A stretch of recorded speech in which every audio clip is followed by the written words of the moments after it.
It's time for Catalog and Cocktails, your favorite event on Wednesday. It's a live hangout, a honest, no BS, non-salesy conversation about enterprise data management with tasty beverages in hand. My name is Tim Gasper. I'm a longtime data nerd and product guy at Data.World, and joined by co-host Juan. Hey, Tim. I'm Juan Cicada, the principal scientist here at Data.World. And it's Wednesday, and for me, it's been a long Wednesday already. I've been going through the Semantic Web Conference, and I was part of another panel earlier today and talking to customers, and I've been context switching, and I need a break. But I still want to keep talking about data, so this is always a fun time to take a pause in the middle of the day, in the middle of the week, and at the end of the day, and chat about data. And today, our special guest is the famous, if you've never heard his name, you've been living underneath the rock, Doug Laney. Doug Laney is the Data Analytics and Strategy Innovation Fellow at West Monroe, and he's author of that best-selling book that hopefully you've all read called Infonomics, How to Monetize, Manage, and Measure Information as an Asset for Competitive Advantage. Doug, it is a pleasure to have you here on Catalog and Cocktails. We're huge fans. We love all your writing. We follow you on LinkedIn, so this is going to be a really exciting conversation. How you doing, Doug? Thanks, guys. Great to be with you. How's it going? Well, we're excited to have this conversation today. We're going to be talking about data as an asset, and is data the new oil or not, and all that stuff. But before we get there, what are we drinking? Words. We got right, honest, no BS. We're going to be able to go preview of things to come. Exactly. So, but before we get there, what are we drinking? What are we toasting for? How about you, Doug? Doug, you got something fancy. Tell us about it. I have my wife's specialty. It's a toasted marshmallow old fashioned. Sorry, I forgot to make the big ice cubes, so I had to use the regular ones. But some special 12-year maker's mark. She makes a simple syrup with toasted marshmallows and then a little bit of orange bitters and a big-ass marshmallow on top that I want to eat now, but then I'd have it all over my face for the rest of the program here. Oh, what am I toasting? Well, this week, see, this is what you get from marrying a math data guy. This week, my wife and I are married 10,000 days. Oh, congratulations! Congratulations to that.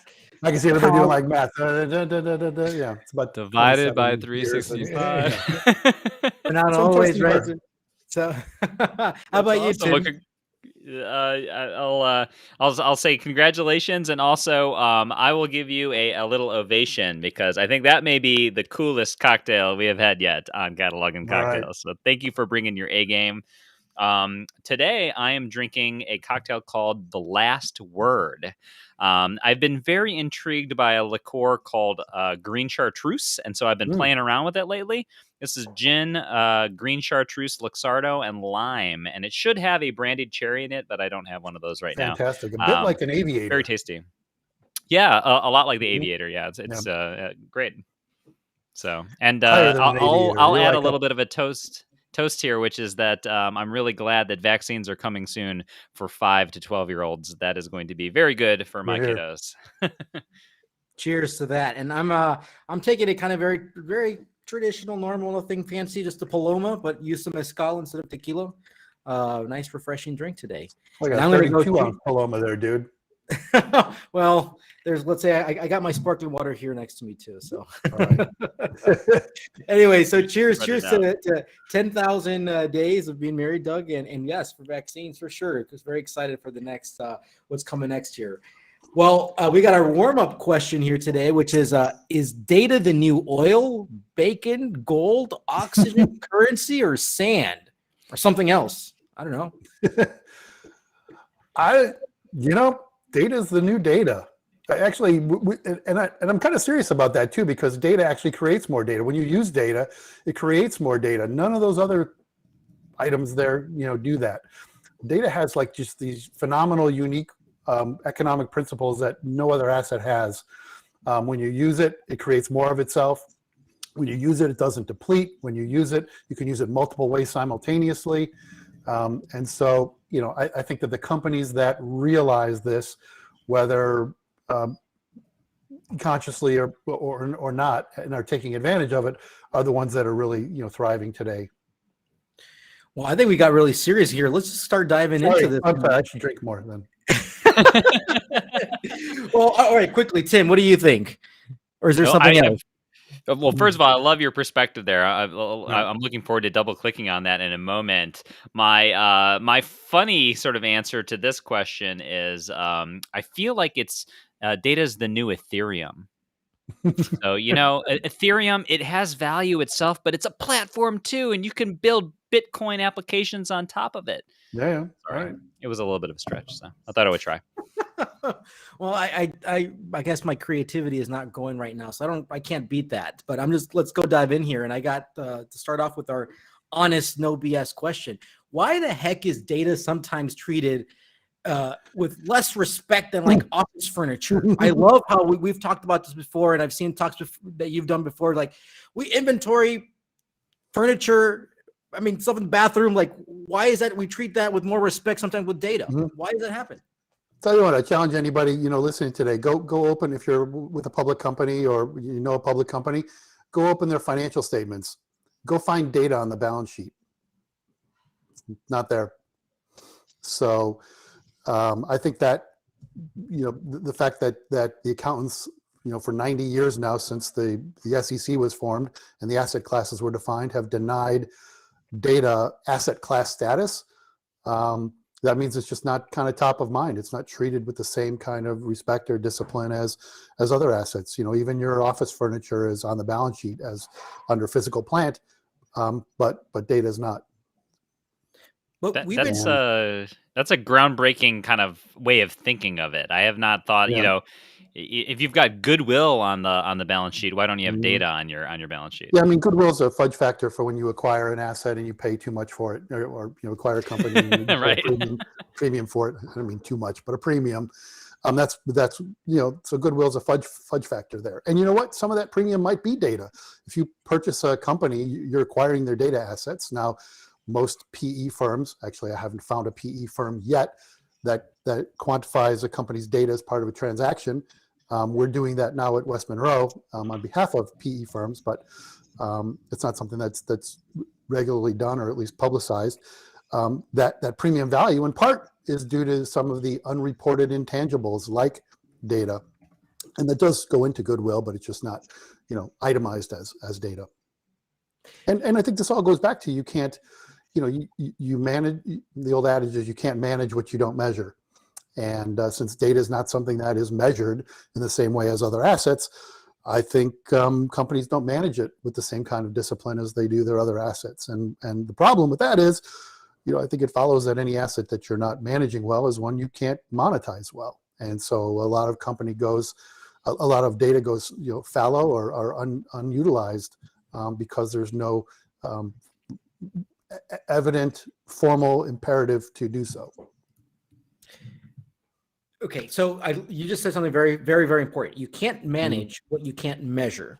Right. And you say data is not on the balance sheet and so forth.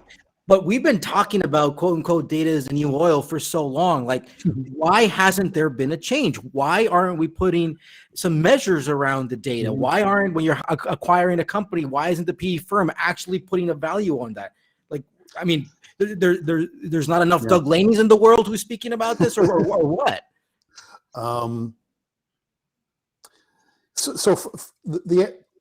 The internal answer is, again, you're really compelled to, and so it's not something that is top of mind or really thought about. But when people do think about it, they're like, yeah, we really don't have a method for doing that. The accountants haven't come up with one yet.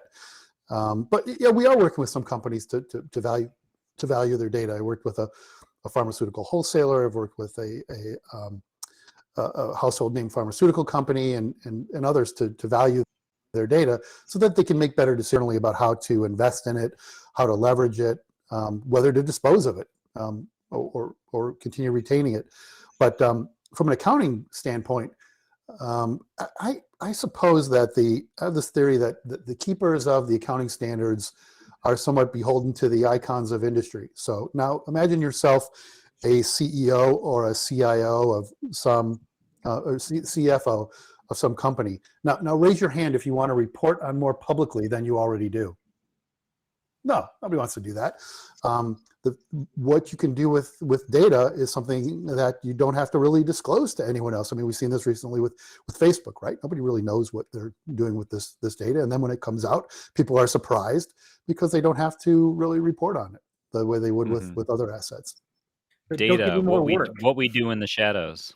Yeah, don't give me more work. Like if we're not measuring it, whatever, it means I don't have to go report on it. So like let's just keep it as it is, the status quo, because if we change that, it's more work. It's a secret sauce. If you're a company and I'm sure many times you could ask a company like is data an asset? And I bet a lot of people would say yeah, right? But like how do what does it really mean to treat data like an asset? Okay, so that's a great question. Let's first define what an asset is. So an asset is something that, according to the accountants, is something that is owned and or controlled, exchangeable for cash, and that generates the accountants call probable future economic benefits. Now, what's interesting about that last one is a lot of people will say, "Oh, data only has value once you use it."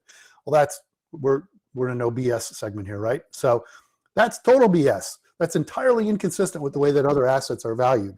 You've got a can of soup sitting on a store shelf, right? I don't have a can of soup here, but you've got a can of soup sitting on a store shelf. Nobody's eating it. Are you going to tell me it has no value? Well, it has value. It's on the balance sheet, right? So to apply some different kind of standard to data, I think is ridiculous.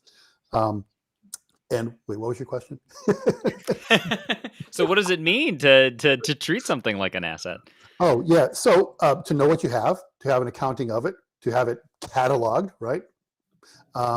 To know its value at any point in time, to know its location, its usage at any point in time, to be maximizing its utility, to be governing it effectively, ensuring that it's managed according to regulations, that it is cleansed and enriched. These are things that we are doing to data, yes, but we're not doing it in a way, in a lot of cases, with the same, again, kind of discipline and rigor that we do with our other assets. So one of the things that you mentioned before is that we don't have a method to go value data. And I'm seeing here in the comments by Jeff, he's saying that one way to measure the value of data is what would be the drop in the value of the firm if it is lost, right? Part of that data is lost.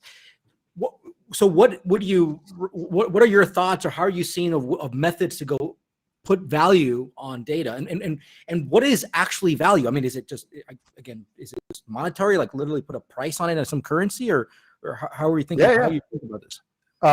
So you can see over my shoulder there, in my book, chapter 11 goes into some detail on how to value data in various ways. So we can value it similarly to how we value other kinds of assets.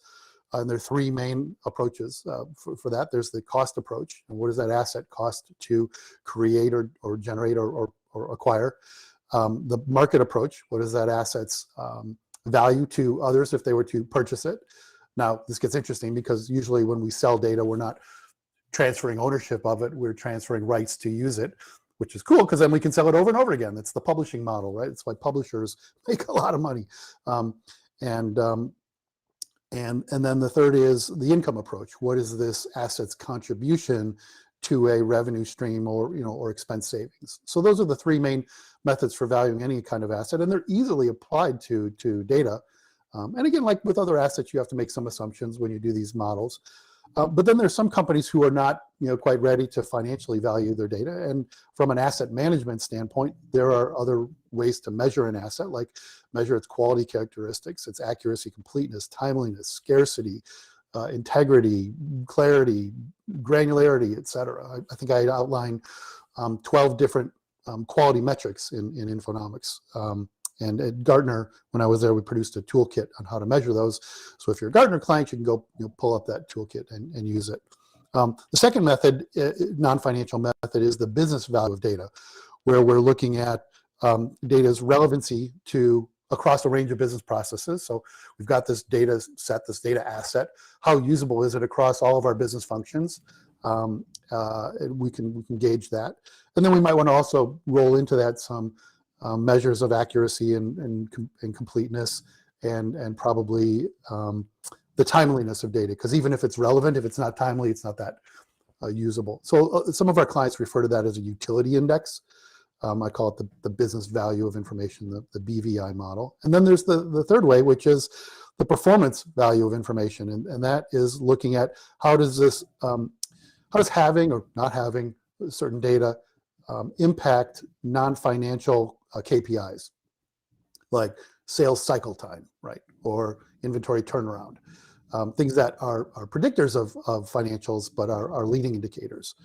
So those are the 6 methods: the cost basis, the market value, the income approach on the financial side, and then the non-financial measures, the intrinsic value, which is an aggregate of quality characteristics and scarcity, the business value model, which looks at how relevant data is across a range of business processes, and then the performance value of information, which looks at its impact on business KPIs. This is super cool that you've kind of broken down these different dimensions here.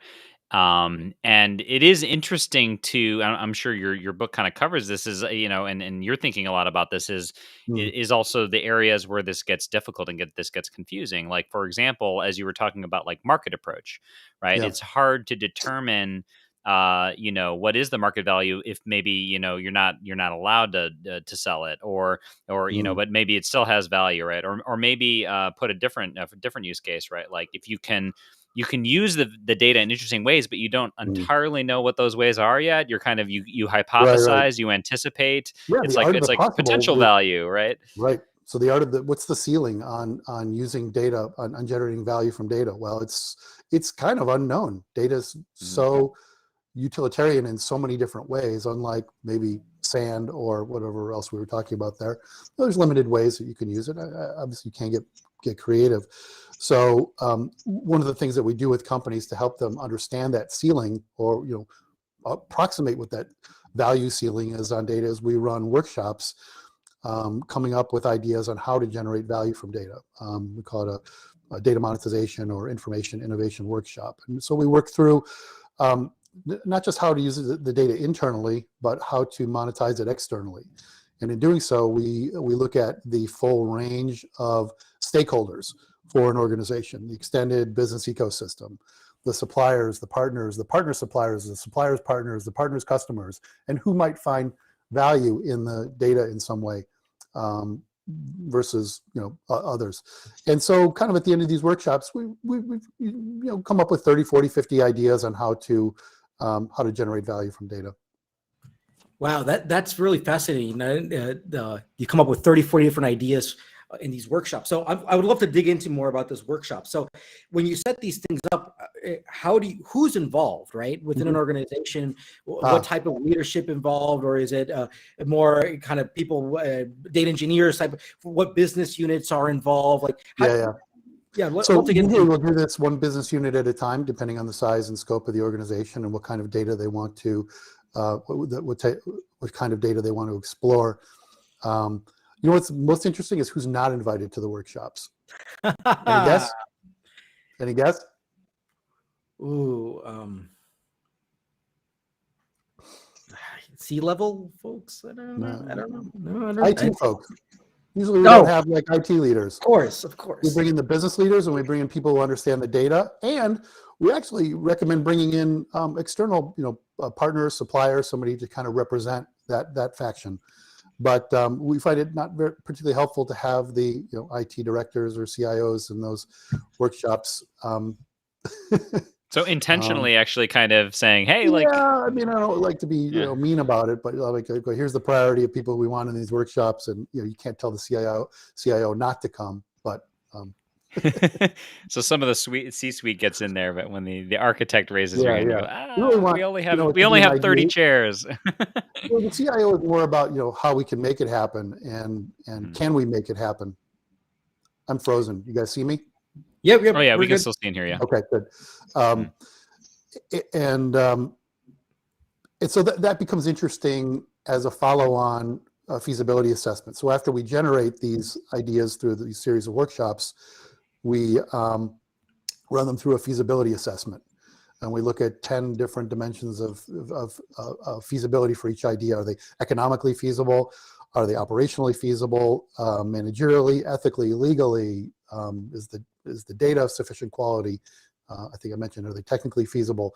And so Yeah, and then we'll see kind of what floats to the top, and then we'll kind of tackle those ideas, maybe do a further analysis, a market analysis on the ideas. And by market analysis, I mean maybe external, but also maybe internally. We might be polling internal potential customers of the data to determine their penchant for actually taking advantage of that data or the analytics or whatever we're going to be producing. So I'd love to get a little bit more concrete. You're saying 30 take a product. This is all very much a product approach. I didn't actually mention that, but we're taking a pretty standard product management approach. I'm the first one to admit that there's nothing new about Infonomics. It's all about adapting ideas from other asset disciplines. And so one of those is taking a product management approach. I just posted a piece in Forbes this week on how to take a product management rather than a project management approach to data monetization. Yeah, I'd love to go dig more on the data as a product, because this is something that we're seeing a lot. Right? And I mean, we can also talk about data mesh, which I know you have. I think you talked about that last week. Yeah, I'm still not still not convinced that the domain owners of a mesh should be developing products, but we'll debate that another time. Let's dive into that in a second here. But before we go there, you mentioned 30 to 40 ideas that have come out in a workshop. Yeah. Based on what are the top ones that you see coming up over and over again? Curious. Marketplaces, creating a marketplace for data. Trying to not disclose clients. One of them sells specific products into a particular market, but let's just say there's an ancillary market for those type of customers. Typically buy some other things that this one company doesn't sell. So why not create a marketplace and invite your customers to come to the marketplace to buy ancillary, products? Kind of like, Amazon originally sold books, and then they're like, oh shit, we can use our platform to sell anything, right? So companies that are selling specific products into a specific market might want to consider monetizing their customer base by creating a marketplace of third-party add-on products and so forth. And this gets to a point which is a lot of clients will say, companies will say, well, we can't monetize our customer data because of GDPR or the CCPA or HIPAA or whatever. And again, we're in the no BS zone here. So I call BS on that. It just shows a lack of creativity. Yeah, I can't sell you my customer data, but I can sell your stuff to my customers, right? And take a cut of that action, a referral fee, whatever. And so to say that you can't monetize your customer data, you can't sell your customer data, you can't license your customer data, but there are lots of other creative ways to monetize data that you can't expose externally. And a lot of those ideas can really come to the forefront. Yeah, I do notice that, a lot of companies I talk to have a relatively simplistic view of what it means to monetize your data. Like they're well, I can't sell my data, or there isn't really a good marketplace for it, or sometimes they'll say things like, oh yeah, we assigned a product manager to our data and they're trying to figure that out, right? And you're like, oh really, huh? Let's expand the box. Let's expand the box around that. So there's monetizing data, they're selling it, okay? But our more liberal definition of data monetization is deploying available data assets to or generating new innovative value streams from available data assets. And there's a couple of interesting parts there. One is new value streams. Doesn't have to be cash. Could be trading data for goods and services for commercial favorable terms. You could be baking it into existing products. You could be extracting it from products. You could be creating reports or analyses. You could be using it to improve operational performance, to reduce expenses. There's all sorts of different ways to monetize data. And the other thing, part of that definition is, you notice I say to monetize available data assets, not your data assets. There's tons of freely available data out there that can be harvested and scraped and gathered and surveyed or whatever, and monetized as well. So companies shouldn't get just fixated on the data within their own four walls. As part of these workshops, we're also looking at not only your data model and your data assets, but what other data assets might be interesting or valuable if intersected with your own data to create new kinds of data products to serve not only maybe your immediate marketplace, but maybe your customers, your suppliers, and so forth. So it's really about kind of opening the eyes as wide as, opening the aperture as wide as possible. Yeah. And, sometimes I wonder, is data monetization, I mean, it is a useful term, but Yeah, is it, should we actually be augmenting it with a few other terms like data yeah. activation, or you use the word utilization, data utilization? Are there other Hmm. words we should be using in our vocabulary more in I addition like to to use whatever monetization? words the client's comfortable with. So sometimes it's information innovation, sometimes it's data monetization, sometimes it's data activation, sometimes it's data uh, um, liquidity. I've heard. So Mm-hmm. whatever they're comfortable with, I don't really care. I'm not doctrinaire about language too much. Yeah, no, that's really important. So you want to make sure that you use the language of the end The customer, customer, the yeah. user, right? So make Yeah, sure that they don't, because you use data monetization marketplace, you immediately think, oh, you're going to go sell my data. We can't do that, and they kind of yeah. they're in We these have a four walls. philosophy at No, West Monroe, which is we meet customers, we meet our clients where they are, right? And Good part of that philosophy. involves using their language. Mm-hmm. all right. So Language you matters. we definitely language, words matter. I Mhm. tell all the time. So, all right, we're having a workshop. We're on board. We're realizing that we need to go. Data is an asset, and we're figuring out ways to go use it. And we come up with a couple of ideas. Who's actually going to own this? Who is responsible for this? Does this go underneath the CDO office? There's a strategy, or does it? You start creating data domains. I mean, what Yeah, what are your thoughts? How do you recommend this? listen, there's some people out there, and I love Bill Schmarzo, for example. He talks about the chief data monetization officer. I'm like, why isn't the CDO the chief data monetization officer? Why have somebody else? I mean, it should be, he or she should be the person to be generating value from data assets, or at least, working with the business units to do so. So yeah, I think it definitely belongs under the chief data officer. Sometimes we'll see it under a COO, and maybe certain very large business units and very large companies will have their own initiative to, monetize their own data, and that's fine as well. Again, it really depends on the culture, the org structure, that kind of stuff. What is that type of culture and org structure you're seeing that is being successful at this, right? Because we're having a lot of these conversations about, is it centralized structure, decentralized structures, right? What is the role of the CDO here? Where is the CDO going to be around in 5-10 years and so forth? Yeah, I mean, I think Tom Davenport talks about playing both offense and defense, and I love that. I think the CDOs that get too fixated on one side of the ball or the other are the ones that aren't successful. So there's the defensive side, the governance, the cataloging, the regulatory issues, the privacy, and then there's the offense side of the ball, which is generating value from need to be focused on both of those. The types of organizations that are most successful at this, well, pretty clearly they're the digital natives, the ones that have grown up in the age of data, not the ones who are trying to catch up. And the ones who are trying to catch up, I mean, if you don't have a culture of R&D and translate that R&D culture to your data, not just your core products, then I'm not investing in you. So, I mean, we've you'll help, right? Right. We've had a couple of CDOs on our show. One of them Mm. was actually Mohammed Asser from McKinsey, who talked Mm. about CDOs needing to be a data entrepreneur. And then Yeah. obviously you get other kinds Just what of I meant, CDOs as R&D, well. yeah.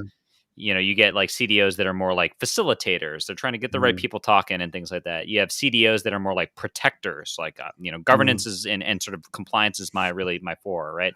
Right. Do you see certain types of CDOs in terms of their approach that is going to be more successful in monetizing data? Is it trying to blend these three ideas together, or is it a certain one over the others? I did some research recently, and I gave a presentation called "The Business Case for the CDO." And in there, I've been surveying companies for a few years, and we've got about 500 companies interviewed and surveyed. And what we found is that there are two kinds of CDOs. There's the full-figured, CDO that really has a true executive budget, resources, seat at the executive table, all of that in the annual report. And then there's the CDO light, who maybe has the title, but doesn't have the authority, the autonomy, the budget, maybe reports to the CIO, rather than as a peer to the CIO. And what we find is there's some pretty stark differences among those two roles. Let me pull up some data here. So organizations with a C-level CDO are 3 to 4 times more likely to be formally valuing their data assets. Organizations with a C-level CDO are 7 times more likely to be generating external monetary value from their data. They're 3 times more likely to be generating other forms of commercial value from their data. So I think having that authority, that autonomy, the resources, the latitude at a true executive level seems to make a world of difference. And that seems to be a huge vote of confidence in the idea of the CDO. And do you think that this is a concept that's going to last for a long time? This the CDO role, or is it going to kind of evolve and emerge? I would hope so. I mean, data is easily become the 5th factor of production, in addition to land, labor, capital, and entrepreneurship. And in fact, it's very much replacing land and labor as a factor of production more and more. So yeah, I think there's every reason to have a true executive data leader. While I was researching Infonomics, I was thinking about other kinds of asset classes, and I came across the concept of labor, and was looking at balance sheets, and okay, well, why aren't employees balance sheet assets? Anyone? Bueller? It's been too long since my accounting classes. Anyone on the thread here? I'm looking at some people on the thread. Quickly. 3, 2, 1. You can't own people. Remember, an asset has to be something that's owned or controlled. You can't own people, so it's not on the balance sheet. However, back in the 1960s, Dr. Gary Becker at University of Chicago, working under Milton Friedman, who you probably have heard of, came up with the idea of human capital. Until that time, it was all labor, workforce, whatever we called it.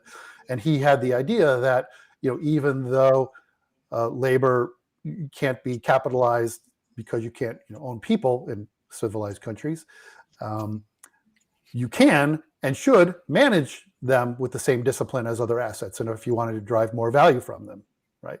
Improve their quality, improve the way that they're managed, improve the way that they're cared for. The same as we do with other kinds of assets. And so his ideas, he actually won a Nobel for this, and the book that he wrote called Human Capital.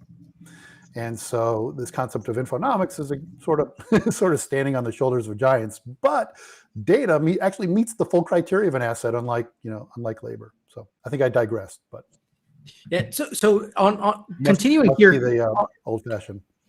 Well, you still need to eat the marshmallow, right? I want to go. We need to see.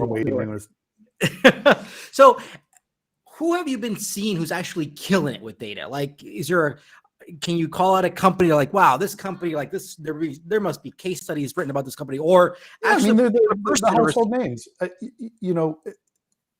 I'm having connection issues. No. Can you guys still see me all right?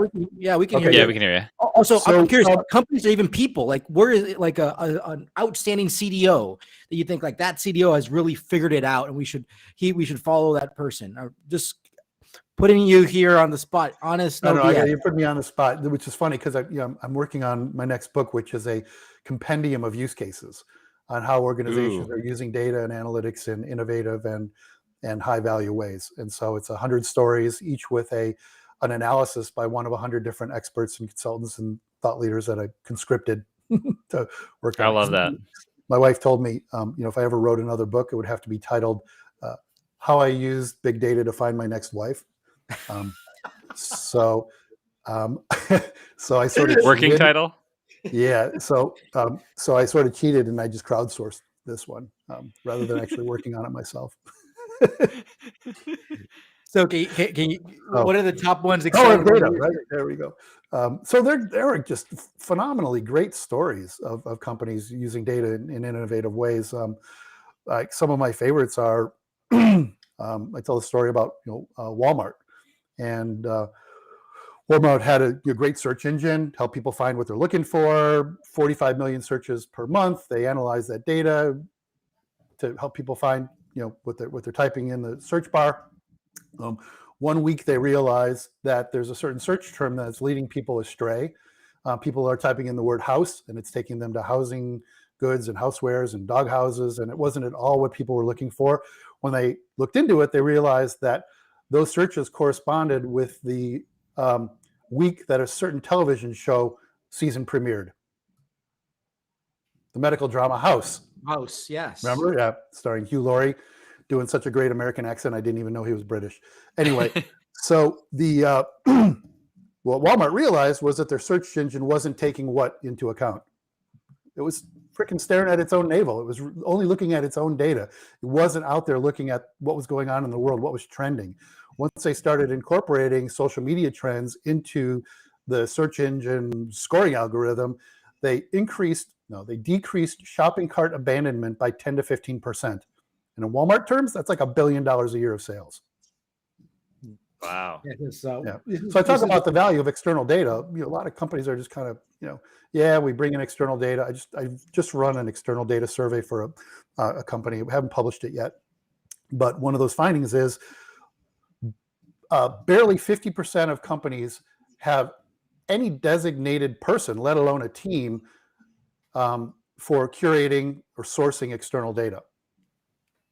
I mean, they've got entire, procurement departments procuring office furniture and office supplies, right? And not a single person or group procuring data supplies. Big mistake. But one can argue that this should be part of, for example, you have a data catalog initiative, right? Yep. I want to know, I'm starting to inventory these things. Mm-hmm. I want to know how they're being used by whom and stuff. Like whoever is running your data catalog initiative should be able to take that responsibility and start going through that. Maybe. I mean, it takes a lot of research to identify external data sources from, there's 10 million data sets published by government organizations and NGOs worldwide. There's at least 5,000, maybe 10,000 now data brokers out there selling data. You probably have hundreds of partners or suppliers from whom you could exchange data with. There are billions of websites to harvest data from. And there's trillions of social media posts to harvest content from as well. So to put that on one person, This is a really interesting point because you're thinking about, we have a data catalog background. I'm thinking, this is an interesting concept, right? Data procurement that should be somewhat connected, related. We were working together, and people, I agree, people are not thinking about this. I mean, folks that we talk to, I don't think data procurement is a concept or a role that has ever come up. And it makes sense that this is something we should be start thinking about, especially if you wrote about it at Gartner as being a critical role, like right after the data scientist and the CDO, a data curator. So wait, words matter. What do you mean by a data curator here versus you also mentioned a data procurement? Yeah, so data procurement specialist, data curator, somebody to identify potentially available or valuable data assets, how to get access to them, pricing. You got to bring in the legal people to sort out the T's and C's of what you can and can't do with the data. Just like procuring any other kind of asset. So I call it a curator just because it's I guess shorthand for a procurement specialist. Yeah. Got it. Okay. Yeah. And this curator might also be somebody who's identifying internal data assets, because very often the left hand doesn't know what the right hand and the middle hand are doing. So having somebody who's aware of, hey, if we use the sales data over here, we could help marketing over there. It's a great story. A company called Vivint. And Vivint used the data valuation models that I published to identify, they're the security systems firm based in Utah, and they're public about this. And so they were challenged by their parent company. I think they're owned by one of the private equity firms, who said, listen, you need to do a better job of using your data. So they used the valuation models to identify data that had a low economic value. Low, it wasn't delivering a lot of bang for the buck, but had a high degree of business relevancy. Remember the business relevancy model? And so data that they found that had this huge gap, they're like, we need to find better ways to leverage this data. So the private equity firm said, we don't want you changing business processes. We just want you using the data that you've got better. So they looked around the firm, they found these data assets, they curated them, again, internally, cataloged them, valued them, and then then they ideated on it and came up with 20 different ways to better leverage data throughout the organization. And when all was said and done, they added $300 million of market value on a $2 billion business. That's a huge impact. Yeah, Um, 15% or something. Yeah. so we've hit Some good a lot of comments in the chat here. Yeah, we've got some good comments here. Yeah. Jeff actually just asked here, Mm. how does one do quality control on external data sources in the era of falsification? Great question. So yeah, you're going to have another data source to validate data against, right? Let's say you're buying name and address data or some demographic data. Yeah, you're going to have to find some way to validate it. Most data providers will offer a sample set of data to do so. I forgot to mention data marketplaces. So there's data marketplaces now where you can buy data, and so you just have to do your own validation using the maybe using the toolkit that we published at Gartner with these 12 different quality calculations. A good framework to use for that. And it is nice that a lot of these marketplaces now, it seems to be becoming more table stakes around these marketplaces to let you have a sample of the data or temporary use of the data to do things like examine the match rate of how much it can join against your own data, and right. If it Same meets with your quality standards, right? Like we bought fabric for the cushions of our sofas on the on our deck, right? They sent us samples first. We could test their quality and their feel them and look at them. So same with data. I think we've hit a lot of really good topics here, and I think one sort of last sort of fun topic, but I feel like we'll find a way to make it a little more serious, because it does have serious implications about how you think of things. Is this idea of data as oil, right? And is that really the right analogy, or is that the wrong analogy? Okay, it's a great analogy from a macro that. perspective. So we'll talk about it. Great analogy from a macro perspective. Oil drove the economy at a macro level a century ago. Data is driving the economy today. But that's kind of that's the extent of the comparison, right? When you start looking at the qualities of those assets, they're very, very different. Data has potentially more value than oil, again, because it doesn't deplete. You can use it multiple ways simultaneously, and using data creates more data. So oil doesn't do that. And maybe there's a little bit of a mining analogy, like the data, it's hidden below the surface, and now we have the way to tap in and get to it, like that kind of a thing. Sure, yeah. And also, unlike oil, when you spill data, you can't clean it up at all. Yep, I really like how you don't really like the data as a new oil. But I mean, this is the honest no BS. Oil is expensive to transport. It's expensive to store. It's data is very different. Yeah, data is easy to duplicate. It's easy to move around. Well, easy for better or worse, right? Yeah. Right. So the phrase is "data is the new data." If you want to quote me on it. Do you have a shirt on that? Is that? No, but I should. I just came up with that when you said that. So. Oh wow! Heard it here first. You heard it here first. Data is the new data. Data is the new data. We'll stick that shirt in our merch store that doesn't exist, and we'll share the proceeds with you. All right, with a little Infonomics icon on it. Yeah. Yes. Yeah, we can definitely do that. All right. Well, I think this has been a great discussion, and we can keep going on so many different ways. But I want to go into this lightning round that we have. We started out with no questions. I played Jeopardy, so I'm this week, so I'm ready. I'm prepared for this. Yeah. All right. Well, I'll go first. So, one, should data actually be on balance sheets? Literally. Yes. Meets the criteria. All right. Accountants who are listening. Meets all the criteria. Owned and controlled, exchangeable for cash, generates probable future economic benefits, and is separable from other assets. Those are the 4 criteria, plain and simple. And when I've interviewed folks on the Financial Accounting Standards Board, they agree. So this is a great segue to the second question here, which is is there eventually going to be an accepted standard way to calculate data value? There must be. I would imagine that there will have to be ways to adapt the standard models, the cost, market, income approach. There are some rare circumstances now. I know this is a speed round and I'm digressing, but that's okay.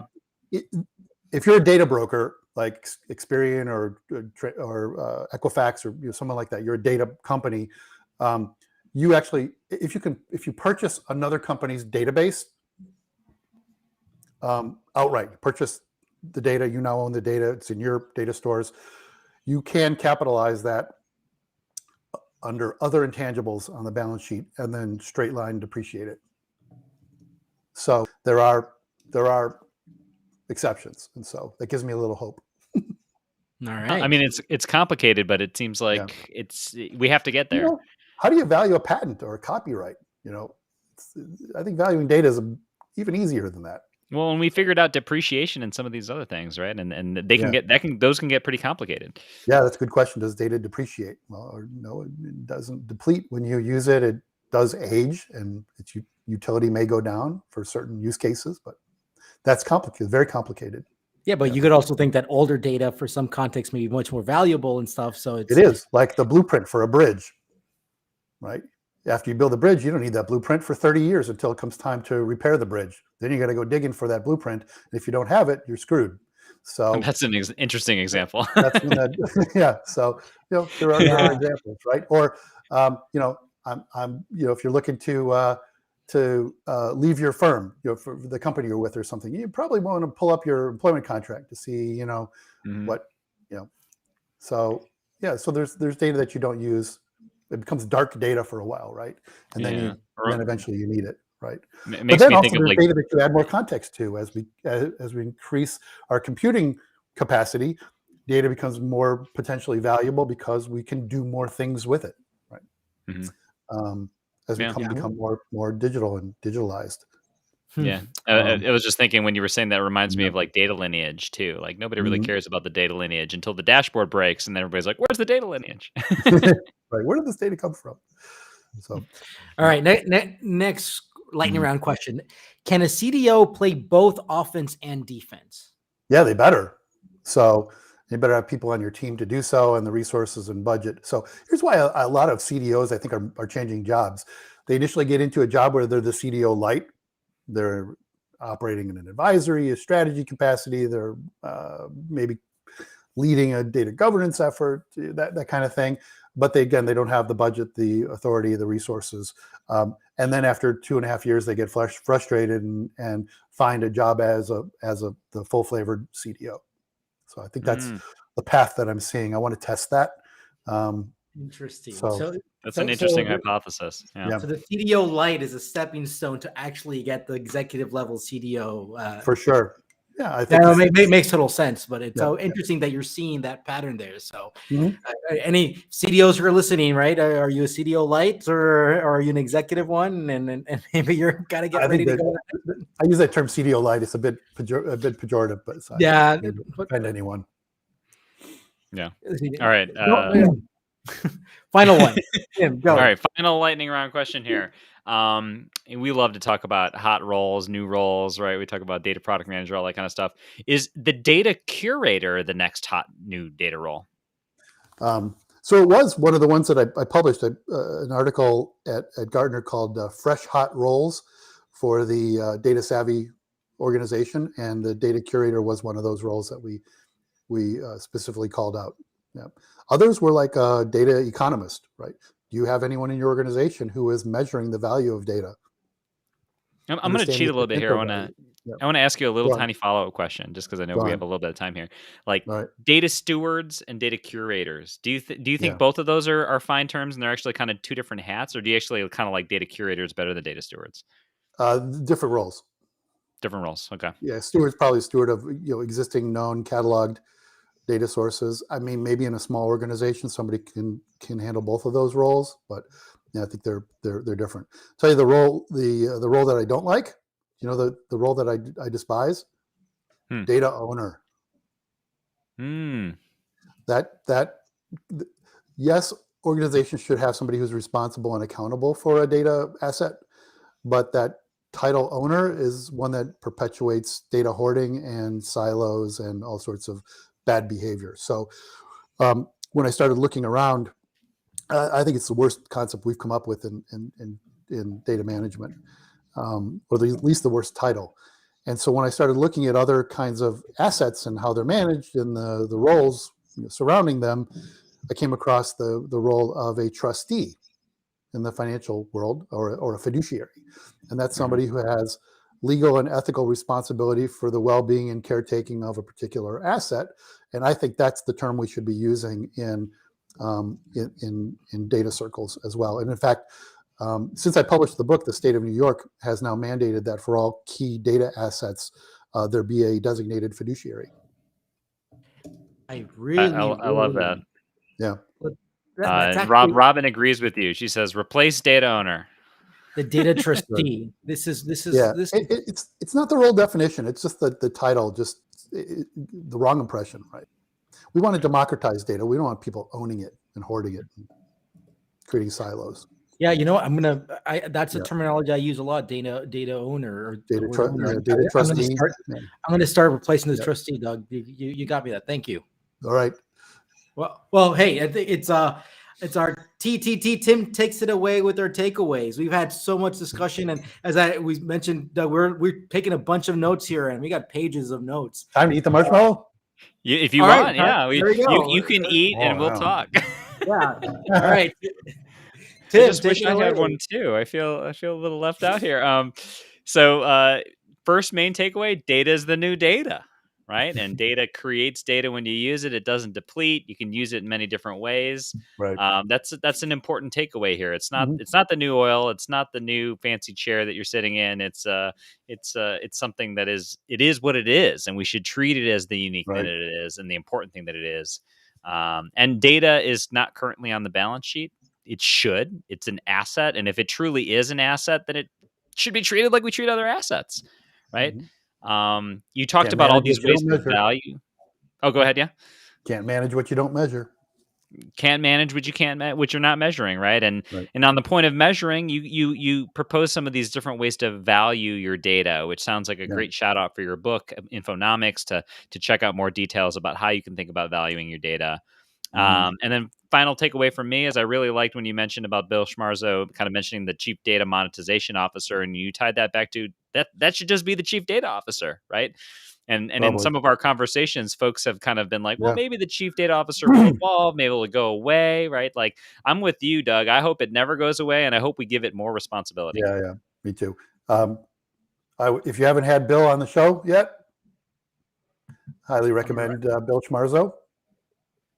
All right. We will peg him under our potential next invitation. Another one who I have guest lecture. I teach in Infonomics at MBA class at University of Illinois, and one of the more popular guest lecturers is Chris Surdak, who wrote the book Jerk and Data Crush.